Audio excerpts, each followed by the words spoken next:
ఈ దీపావళికి simple and easy అయిన ఒక డెకరేషన్ అండి. ఇక్కడైతే ఒక బెలూన్ తీసుకొని ఇలా ఊదుకున్నాను. పైనైతే దారం లేదా రబ్బర్ బ్యాండ్‌తో కట్టుకున్న తర్వాత ఇక్కడ ఒక బట్టల దారం తీసుకున్నాను. ఏ కలర్ అయినా పర్వాలేదు. ఈ విధంగా క్రాస్‌గా అండ్ మిడిల్‌గా ఈ విధంగా మనం అంతా చుట్టుకోవాలండి.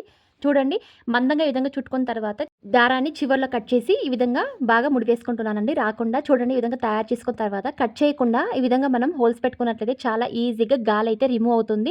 అండ్ మనం తయారు చేసుకున్న దారం కూడా చాలా చక్కగా ఉంటుంది. ఈ విధంగా పైన కొద్దిగా ట్రిమ్ చేసుకుంటున్నాను. ఒక బౌల్ షేప్‌లో తయారు చేసుకొని ఇంకొక బెలూన్ ఈ విధంగా ఊదుకొని దారాన్నయితే కట్టుకోవాలండి. దారం మీద కొద్దిగా గమ్ యాడ్ చేసి ఇది ఆరకముందే బెలూన్ అయితే రిమూవ్ చేసుకోవాలండి. చూడండి ఇప్పుడు ఎండలో కొద్దిసేపు ఆరినట్లయితే కొద్దిగా స్టిఫ్‌గా ఉంటుందన్నమాట.